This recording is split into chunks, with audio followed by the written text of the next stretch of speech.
Romanos capítulo 12, versículo 1 ao 10, começando no primeiro, diz assim: E por aquele mesmo tempo, o rei Herodes estendeu as mãos sobre alguns da igreja para os maltratar. E matou a espada Tiago, irmão de João, e vendo que isso agradara aos judeus, continuou mandando prender também a Pedro, e havendo prendido, o encerrou na prisão, entregando-o a 4 quaternos de soldados, para que o guardassem, querendo apresentá-lo ao povo depois da Páscoa. Pedro, pois, era guardado na prisão, mas a igreja fazia contínua oração por ele e a Deus. E quando Herodes estava para fazer comparecer nessa mesma noite, estava Pedro dormindo entre 2 soldados, ligado com 2 cadeias, e os guardas diante da porta guardavam a prisão. E eis que sobreveio o anjo do Senhor e resplandeceu a luz na prisão, e tocando a Pedro na ilharga, o despertou, dizendo: Levanta-te depressa. E caíram-lhes das mãos as cadeias. E disse-lhe o anjo: Cinge-te e ata as tuas alparcas. E ele assim o fez. Disse-lhe mais: Lança às costas a tua capa e segue-me. E saindo, o seguia. E não sabia que era real o que estava sendo feito por um anjo, mas cuidava que via alguma visão. E quando passaram a primeira e segunda guarda, chegaram à porta de ferro, lá para a cidade, a qual se lhes abriu por si mesma. E tendo saído, percorreram uma rua, e logo o anjo se apartou dele. E oremos. Pai amado, obrigado pela tua palavra. Ajuda-nos agora a aprendermos aquilo que tu tem para nos ensinar esta manhã, deste trecho da tua palavra. Nos ouvidos para vivermos em nome de Jesus. Amém. E vamos sentar-nos então. Hoje, o capítulo 12 de Atos, nós estamos continuando nosso estudo sobre esse livro, e nós vamos aqui nos deparar com a libertação de Pedro da cadeia, a libertação de Pedro, como nós acabamos de ler. Nós vimos semana passada que os crentes de Jerusalém foram dispersos, eles foram espalhados pela perseguição. Jesus falou que seriam testemunhos dele em Jerusalém, até os confins da terra, e tudo entre um e outro também. Só que a igreja ficou só em Jerusalém. Então, Deus permitiu a dispersão, digamos assim, justamente para que fosse, então, iniciada outras igrejas e o evangelho fosse espalhado. E isso que está acontecendo. Mas ficou muita gente, né? Não foi toda a igreja que foi dispersa, muita gente havia em Jerusalém. E parte da perseguição que estava havendo, que causou a dispersão que nós vimos, é justamente isso aqui, que o rei Herodes prendeu alguns da igreja para os maltratar. Isso é perseguição. Então, o rei, a autoridade, na época, estava prendendo os crentes para maltratá-los, matando alguns, como Tiago aqui, o apóstolo Tiago foi morto por Herodes. Era perseguição. Então, alguns fugiram, foram dispersos, outros ficaram. Mas Pedro ficou, e Pedro foi o quê? Foi preso. E Pedro iria ser morto, ele estava marcado para ser executado. Então, a igreja de Jerusalém crescia, e ainda continuava espalhando o evangelho, e pessoas continuavam sendo acrescidas à igreja, mas a perseguição seguia. E aqui nós vemos, como parte da perseguição, a prisão de Pedro. Agora, é um episódio um pouquinho interessante, até que um pouco engraçado, se você ler direitinho aqui como é que sucedeu os eventos. O que tinha acontecido no versículo 1 e 2, a gente vê que Tiago havia sido decapitado, foi morto pela espada. Esse termo morto pela espada, no contexto de Atos, quer dizer que ele foi degolado, teve a cabeça separada do seu pescoço. O próximo na lista para ser decapitado era Pedro. Herodes viu que isso agradou os judeus, falou: pai, então, se um apóstolo decapitado agrada muita gente, então 2 apóstolos decapitados vai agradar muito mais, e eu vou fazer minha campanha, né, desde já. Então, ele foi preso, vigiado por 4 quaternos. Quer dizer isso? Quaterno quer dizer 4, então haviam 16 soldados. 16 soldados guardando Pedro, e notando também que ele estava algemado, né? Estava guardado com cadeias. As cadeias significam gemas, uma acorrentada, e a corrente estava presa fixa à parede. Então lá estava ele, as 2 mãos algemadas, tinha 4 guardas com ele, tinha mais 4 guardas na porta interna e 4 guardas na porta externa, e 4 guardas, eu imagino, na folga, para ficar sempre 4, fazer o rodízio da escala, né? Para que sempre tivesse alguém lá. Agora, por que esse cuidado todo? Você lembra que Jesus, morto, sumiu-se, desapareceu o corpo. Até hoje os judeus dizem que o corpo dele foi roubado. Mas não foi roubado, ele ressuscitou. Então aqui Herodes falou, peraí, tinha um tal de Jesus aí, que a gente não foi os romanos, né? Mas devia ter o quê? Uns 3, 4, 5 guardas lá, ou até menos, não sabemos exatamente, mas tem uns 3, 4, 5 guardas lá, guardando, e sumiram com o corpo dele. Então, bom, Pedro está vivo, né? Então, se o defunto sumiu, imagine o vivo. Então, deixa eu botar logo 16 guardas, deixa eu logo acorrentar, quero ver ele sumir agora, quero ver ele desaparecer. E ele desapareceu. Né? Então, aqui estava ele, e quando Deus vai fazer a coisa, não adianta, você pode botar guarda, cadeia, porta, algema, não tem jeito. Quando Deus vai soltar, vai libertar, Deus liberta, não tem para onde correr. Então, situação de Pedro, é até um pouquinho cômico. Para começar, no versículo 7, a gente vê assim, que ele foi acordado, né? No versículo 7 começa dizendo, e eis que sobreveio o anjo do Senhor, e resplandeceu uma luz à prisão, e tocando a Pedro na larga, o despertou. Por que o despertou? Ele estava o quê? Dormindo. Aí você imagina, né? Ele estava muito preocupado. Estava muito preocupado, muito tenso. Ele estava muito ligando lá, muito para a coisa. Gente, se você tivesse preso, começar, você estava numa situação bem desconfortável. Você está amarrado, algemado. Você não deve estar numa cama de penas de ganso, com ar-condicionado. Não, você está numa cadeia, não é o lugar mais confortável do mundo. Você está algemado entre 4 guardas, que não devem tirar lá muito bem, né? 4 brutamontes lá. Gente, eu acho que mesmo que não fosse o fato que você estava condenado para ser decapitado no dia seguinte, fora isso, já seria difícil você dormir em tal situação. Não é verdade? Tem gente que quando falta energia e o ventilador para de girar, não consegue dormir porque os mosquitos ficam incomodando. Aí você imagina uma situação dessa, e Pedro estava o quê? Dormindo. Ele estava tranquilo, gente. Ele estava nem aí. Um dia antes, assim, não sei se é exatamente o dia antes, mas pouco tempo antes, Tiago foi de fato decapitado. Então Pedro tinha tudo para crer, tudo para acreditar no fato que ele ia morrer. Bom, Deus deixou Tiago morrer, eu fui preso, ele veio pelo mesmo caminho, então está aqui. Então ele dormia tranquilo, né, para quem ia ser executado, e essa palavra tocando é interessante aqui. E esse eu vejo o Senhor, resplandeceu uma luz à prisão, e tocando a Pedro. Essa palavra tocando, a gente tem a impressão que é assim, né? Ele foi lá e tocou. Não, essa palavra tocar, no grego, é a palavra patasso. Patasso quer dizer exatamente como soa. Patasso quer dizer dar um soco, não é tocar. É um tapa, é um soco, é um murro. Então, ele não chegou lá e falou, ei Pedro, acorda. Não, ele teve que dar uns tapas em Pedro, teve que chacoalhar Pedro. Esse patasso aqui quer dizer isso, é uma coisa com violência, com entusiasmo, ele teve que chacoalhar Pedro. Não foi só um, ei, psique, acorda. Não, ou seja, Pedro estava num sono profundo, teve que dar uns tapas para acordar. Tá? E quer dizer murro ou chute, patasso quer dizer em grego, quer dizer murro ou chute. Então o anjo deu um murro nele, deu um chute nele, deu uma chacoalhada nele, uns tapas nele para acordar. E ainda em cima disso, teve outra.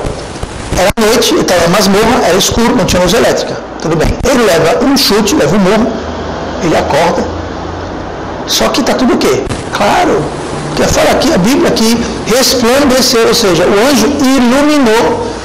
Então, ele foi dormir, estava escuro, ele leva um chute, um tapa, uns tapas, acorda, e está tudo claro. E mesmo assim, o anjo fala para ele, levanta-te depressa. Gente, se fosse eu dava um pulo. Não é? Você vai dormir, de repente, está tudo claro, no meio da noite. Numa época que não tinha luz elétrica. Então, você ia ter no máximo vela, um candeeiro, alguma coisa, você não tem uma luz clara no meio da noite. Então você leva um tapa, leva um chute, você acorda, e o anjo não tem que falar depressa. Ele fala assim, ó, levanta-te, apressa-te, no versículo 7, levanta-te e depressa. O anjo teve que apressar Pedro, ou seja, Pedro estava lá, levantou, não tem isso mesmo, está lá todo, ele não estava pensando em fugir, ele estava tranquilo. E no versículo 8, e disse o anjo, cinge-te. O anjo falava, coloca a sua roupa. Aí continua, ata as tuas alparcas, bota o sapato. Por quê? Porque o Pedro não estava pensando em fazer nada disso. Versículo 10. E quando passaram a primeira e segunda guarda, chegaram à porta de ferro da cidade, e quando abriu a porta, e tendo saído, percorreu na rua, e logo o anjo despertou. O anjo teve que se apressar, teve que apressar Pedro, teve que mandar ali no versículo 8, cinge-te, ata suas apercatas, o versículo 9 fala, o versículo 8 ainda, lança as costas da tua capa e segue-me. Ele teve que instruir, coloca sua roupa, coloca sua capa, coloca seu sapato, vamos logo com isso, vamos depressa, Pedro, vamos lá, Pedro, estou libertando você, vamos logo. Pedro tranquilo, né? Então, a porta se abriu sozinha e Pedro então está na rua. Onde é que foi Pedro? Foi para onde a igreja estava reunida. Se bem que Pedro não pensou, bom, eu vou ficar bem longe da igreja, né? Porque ficar com a igreja é mal. Estão perseguindo a igreja. Onde é que Pedro foi? Pedro foi para onde estava a igreja. Ele foi para onde estava a igreja. Muita gente aqui, muitas vezes, evitam a igreja. Acho que eu já compartilhei esse caso aqui. Teve uma família certa vez que decidiram sair da igreja, porque disseram, desde que entraram na igreja, parece que as coisas estão ficando pior. Eu falei, veja bem, se você está vindo para a igreja fazendo o que é certo, a coisa está ficando pior, quem você acha que quer que você deixe vir para a igreja? A Bíblia fala, resistir ao diabo e ele fugirá. Não é para você fugir de Deus, é para você resistir o diabo, submeter a Deus. Deus quer que você submeta fazendo o quê? Vindo ou saindo da igreja? Então, veja bem o que você está fazendo. Então, tem muita gente na situação, Pedro podia raciocinar. Eu estava com a igreja, fui preso, quase cortou minha cabeça, fui libertado por um anjo. E em todo lugar que eu quero estar, as últimas pessoas com que eu quero me associar é com o povo da igreja. Porque se vão me buscar, vai ser aonde? Na igreja. Então eu vou ficar bem longe da igreja para minha própria segurança. Pedro não fez isso, ele foi justamente para a igreja. Então, isso tudo nos ensina o quê? Primeira coisa que isso nos ensina, nem sempre a vontade de Deus nos livrar. Nem sempre a vontade de Deus trazer livramento. Eu sei que a gente sempre quer livramento, mas não foi o caso para Tiago. Tiago foi preso igual Pedro. Tiago passou a noite na cadeia igual Pedro. E Tiago, não igual a Pedro, teve a cabeça cortada fora no dia seguinte.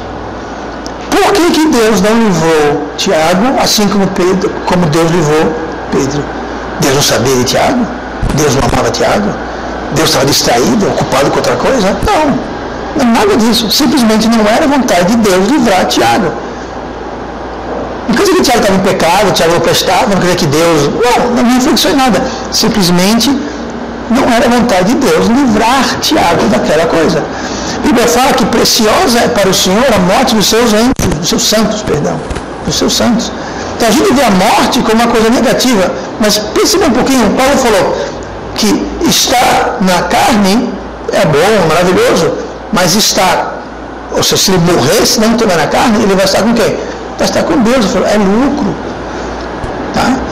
Um grande pregador chamado John Rice, traduzido a João Arroz, fica meio estranho esse nome, mas esse pregador John Rice, certa vez, foi assaltado. Né? O cara puxou uma arma para ele e falou, né, passa sua carteira, passa sei lá o que seja, eu vou lhe matar. Não, foi interessante, falou, eu vou estourar os seus miolos. E está apontando a arma para a barriga dele, né? Então, ficou meio estranho, eu vou estourar os seus miolos. Eu falei, então, mira um pouquinho mais para cima. Mas a questão foi que ele falou o seguinte, ele olhou assim para o bandido e falou, meu jovem, você não pode me ameaçar com Cristo. Ele falou, morrer é estar com Cristo. Se você me matar, estourar os meus miolos, como você está ameaçando, eu vou estar com Cristo. Lucro. Quando você morrer, todos os seus problemas estão resolvidos. Todas as suas dívidas vão ficar aí, certo? Vai ficar para outros pagar. Entenda, a morte para o crente não é o fim do mundo. É o começo. O grande Spurgeon, certa vez, falou assim, gente, não sei se foi Spurgeon ou se foi o D.L. Moody, um dos dois, ou Spurgeon ou Moody, dois grandes pregadores. Disseram assim, um dia desses vocês vão receber a notícia de que eu estou morto, de que eu morri. Não acredite, porque nesse dia eu estarei mais vivo do que eu jamais tive em toda a minha vida aqui na Terra. É bem verdade, quando o crente morre, aí começa a nossa vida de verdade. Então, não era vontade de Deus livrar Tiago. E qual foi o grande problema com Tiago? Ele foi para o céu, está com Cristo para sempre, num lugar muito bem obrigado. Então, Tiago foi o primeiro dos apóstolos a ser martirizado. Lembrando que Estevão foi o primeiro mártir, mas ele não era apóstolo. Tá? O primeiro apóstolo foi de fato Tiago. E todos os apóstolos, sem exceção, foram martirizados. Todos. Tá bom? Enfim, então tem ocasião que Deus livra e outras não. Isso não é, se Deus decide livrar você ou não é necessariamente sinal de favor ou castigo ou nada disso. Simplesmente a vontade de Deus, e Deus é justo e sabe melhor. Nós podemos saber também que, nem sempre é a vontade de Deus livrar, mas igualmente sabemos que Deus é capaz de livrar. Ele pode não escolher livrar, mas ele é capaz de livrar. Ele é bem capaz. E mesmo quando ele não livra, no caso de Tiago, não indica que ele é incapaz. Quando Deus não livra, é proposital. Há um propósito. Outro dia, evangelizando, o Gabriel e o Herbert Júnior estavam juntos, e os dois estavam juntos, passou um rapaz na moto, assaltou o Gabriel, levou o celular dele, mas não assaltou o Júnior. Livrou o Júnior, pelo qual ele até inclusive pediu agradecimento por ter livrado a ele, né? Mas o fato é que ele livrou o Herbert, mas não livrou o Gabriel. Isso é o quê? Quer dizer que o Herbert é mais santo, o Herbert é mais especial do que o Gabriel? Não. Tá? Os propósitos nós não podemos não entender, mas havia um propósito do porquê que Deus livrou um e não livrou o outro. Agora, veja bem, na realidade Deus livrou os dois, porque nenhum dos dois está fisicamente ou emocionalmente marcados ou machucados e nada, tá? Mas materialmente um perdeu o celular e o outro não perdeu nada, né? O celular, no relógio, na carteira, no Rolex que você estava usando, né? O anel de ouro, tudo. Mas então, na verdade Deus livrou os dois, né? Porque eles não sofreram nenhuma agressão física ou nada disso. Mas Deus é capaz, mas sempre há um propósito. Quando Deus não livra, tem um propósito. Tem um propósito, nós temos sempre que estar atento. Mesmo que as pessoas tentam impedir a vontade de Deus, Deus sempre dá um jeito, porque Deus ele é capaz. Terceira coisa que podemos aprender é o seguinte: o pecado tem um preço, uma consequência, e sempre será pago. O preço do pecado sempre será cobrado. Dê uma olhadinha em Atos 12, versículo 21. Um pouquinho adiante, nós não lemos, mas diz assim: e num dia designado, vestindo Herodes as vestes reais, estava sentado no tribunal e lhe fez uma prática, ou seja, ele fez um discurso, ele fez um ritual, uma coisa toda lá. E o povo exclamava: voz de Deus e não de homem. Ou seja, Herodes foi falar e o povo, para bajular ele, dizia: isso é um homem falando, isso daí é um Deus, é a voz de Deus. Ou seja, estão bajulando ele. E no mesmo instante, não foi no mesmo dia, foi no mesmo instante, feriu-o o anjo do Senhor. Note que o anjo do Senhor é o mesmo anjo do Senhor que apareceu lá para Pedro na cadeia. E quando a gente lê o anjo do Senhor, indica que era quem? Cristo. Tá? Então Cristo estava lá, era o mesmo que apareceu para Pedro, foi o mesmo que apareceu aqui para Herodes. Não apareceu não, que feriu Herodes. Feriu o anjo do Senhor, porque não deu glória a Deus, e comido de bichos expirou. E a palavra de Deus crescia e se multiplicava. Então veja bem, o que acontece quando alguém como Herodes, que está perseguindo a igreja, prendendo e matando o povo de Deus, isso é pecado? Ou isso é pecado? O que aconteceu? Ele morreu. A gota d'água foi quando disseram que ele falava como se fosse a voz de Deus. E ele não deu glória a Deus. Ele basicamente falou: é isso aí mesmo. É um Deus falando, por aí mesmo, é um Deus, é bom que vocês saibam disso. Pronto. Isso foi a gota d'água. E o preço do pecado foi pago que a morte. Então aqui ele foi ferido, tá? Esse ferido não quer dizer que foi uma espada, não foi um punhal, um tiro, não foi nada disso. Ferido quer dizer que foi um mal físico que lhe foi causado.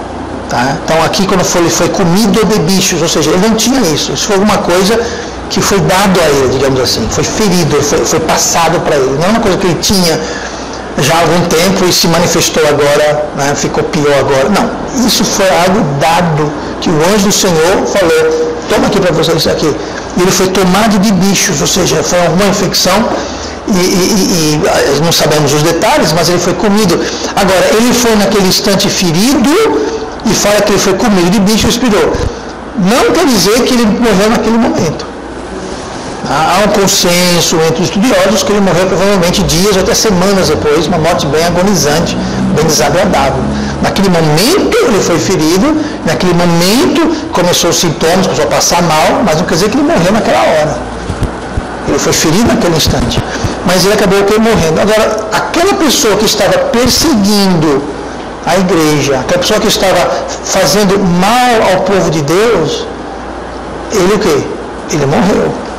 Mas o que fala aqui, a palavra de Deus crescia e multiplicava. Então, quando alguém está causando mal ao povo de Deus, sempre vai ter um preço a ser pago. Há um preço a ser pago. No caso de Tiago, Tiago não ficou sabendo. Talvez Pedro não ficou sabendo. Nós não sabemos. Nós sabemos aqui, não sabemos o que foi contado, né, o que saiu no noticiário na época, no Jornal Nacional, se saiu o fake news, né? Porque Herodes comeu uma coxinha contaminada e ficou doente e morreu. Não, eles não vão dizer, hoje o Senhor feriu, não sabemos o que foi divulgado. Mas mesmo, tudo isso para dizer o quê? Mesmo que eu e você não saibamos o que é que aconteceu, Deus sabe.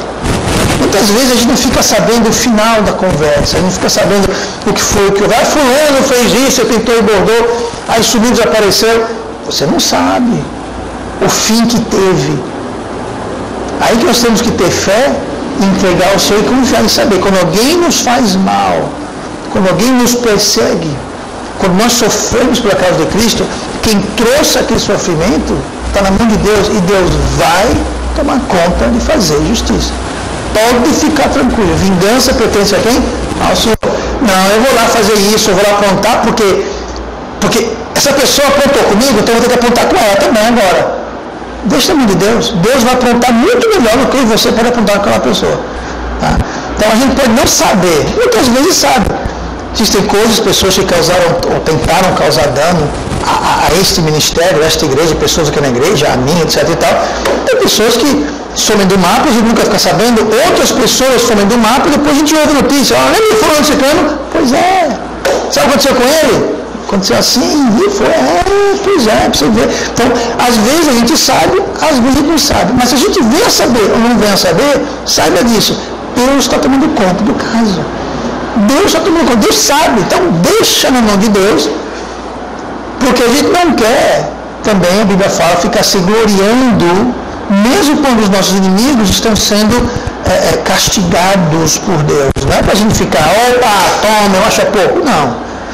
Ele vai falar para ele não fazer isso, para ele não se gloriar com nossos inimigos, para a gente continuar orando por eles, né, e não fazendo mal a eles. Entrega para Deus que Deus vai fazer a coisa muito melhor. Então, Herodes aqui parecia estar com a bola toda, né? Então, isso é sempre assim no começo. Muitas pessoas que perseguem a igreja, parece que estão com a bola toda, está tudo tranquilo com eles, mas não estava. Herodes estava lá, todo vestido com sua, a Bíblia fala aqui, né? Vestido com suas vestes reais. Ele começa a falar, e o povo começa a aplaudir, começa a bajular, e dizer que é como se fosse Deus falando. Então ele parece com a bola toda, com a bola cheia. Ele está perseguindo a igreja, matando crentes, injustamente, abusando do seu poder e posição. Toda autoridade e todo poder vem de quem? Vem de Deus. Então ele está respondendo a Deus pelo poder que lhe foi dado. Então todos nós vamos prestar contas, né? Então, se alguém tenta causar dano a você ou à igreja, é porque eles estão numa posição de poder causar dano. Eles estão abusando daquele poder de causar dano. Eles foram confiados em alguma coisa e estão abusando daquele poder, não para abençoar, mas para causar problemas. Então, ele teve com a bola toda, mas acabou mal. Herodes morreu faz tempo. E a igreja, ou as igrejas, a palavra de Deus continua o quê? Crescendo e tal, até hoje estamos aqui agora. Herodes, tempo saiu do mapa e muita gente nem sabe que ele existiu. Né? Quem é a Bíblia sabe, mas a pessoa que não é a Bíblia nem sabe quem foi Herodes. Foi um grande rei, que foi tido como rei por Deus, pelo povo. Pois é, hoje Se perguntar para alguém na rua quem foi Herodes, ninguém sabe dizer quem foi. Agora Jesus, Bíblia, igreja, está aí até hoje. Tá? Está aí até hoje. Então, há séculos eles tentam exterminar o Evangelho, há séculos o diabo tenta apagar o Evangelho e estamos aí. Na verdade quanto mais você persegue a igreja, quanto mais você persegue a causa de Cristo, mais cresce, como vemos aqui. E a palavra de Deus crescia e se multiplicava. Eu dei várias vezes já o exemplo da China. A China tinha muito missionário na China, muito missionário mesmo. No começo do século foi muito missionário para lá, começaram muitos trabalhos. Aí os comunistas entraram, não é nem que expulsaram os missionários, mataram famílias inteiras, mataram. Alguns conseguiram fugir, a maioria não conseguiu fugir, foram exterminados. Não é que foi proibido, simplesmente mataram todo mundo. E ficou proibido qualquer tipo de religião, especialmente o cristianismo, que era tido como influência do Ocidente. E até a abertura da China, muitas décadas depois, todo mundo ficou pensando o que houve com a igreja. Os missionários, que eram os líderes, os pastores, os pioneiros, digamos assim, foram todos mortos ou fugiram. Como é que está a igreja? Essa igreja ainda existe? Morreu? Sabe que os crentes novos, quantos estão? Quando foram ver, cresceu imensamente. Cresceu imensamente. Estão muito maiores e mais saudáveis e mais fortes espiritualmente do que as igrejas em geral no Ocidente, onde temos a tal liberdade. Nós não temos perseguição nenhuma. As igrejas estão fracas, mundanas, ineptas. Lá que a perseguição é brava, elas estão fortes, firmes e vibrantes. Por quê? Porque a perseguição, como vemos aqui, só faz a palavra de Deus crescer e multiplicar. Na China você é preso por ser crente, primeiro te manda para um campo de reeducação, onde você vai ser basicamente maltratado, é um campo de concentração na realidade. E se isso não resolve, eles não tiram sua cabeça, pronto. Muito simples. Tá? Ou eles conseguem quebrar, deixando você doido, maluco, ou eles te matam. Pronto, o tratamento é esse. E mesmo assim a igreja cresce. Aqui no Brasil, para a igreja crescer, você tem que botar um show de rock, você não pode falar mal do pecado de ninguém, você não pode falar que nada não pode, tudo pode. Você tem que enfeitar a coisa, você tem que botar bailarina, dançarina, luz piscante, gelo seco, para ver se traz o povo. Se não trouxer, então a pessoa vai para do lado, que lá tem tudo isso e um pouquinho mais. Lá não. Lá a igreja escondida. Ninguém tem uma igreja aberta assim. Lá a igreja escondida. Como era aqui em Atos. Com perseguição. Né? Nos países não tem liberdade. E, na grande maioria das vezes as igrejas não querem saber.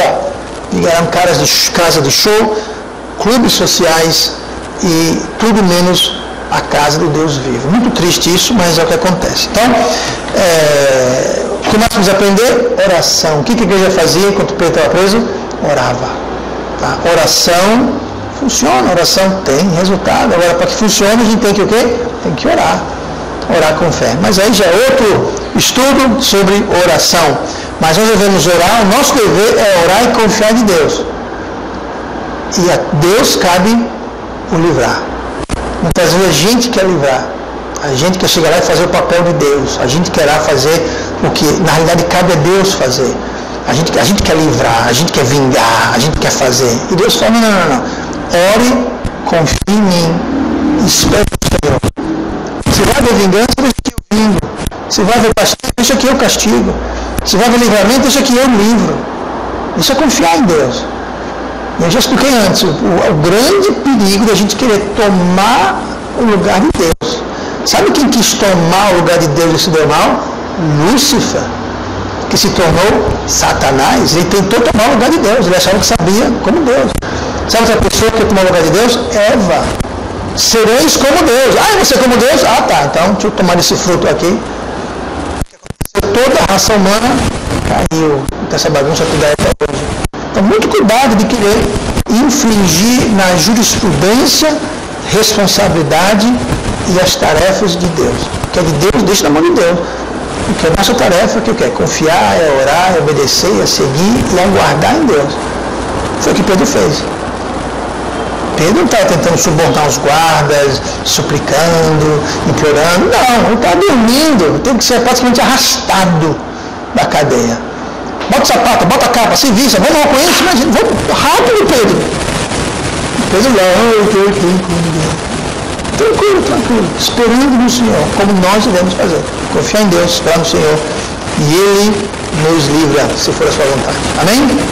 Vamos orar. Pai amado, obrigado pelo teu livramento, ajuda-nos a guardarmos, esperarmos por Ele.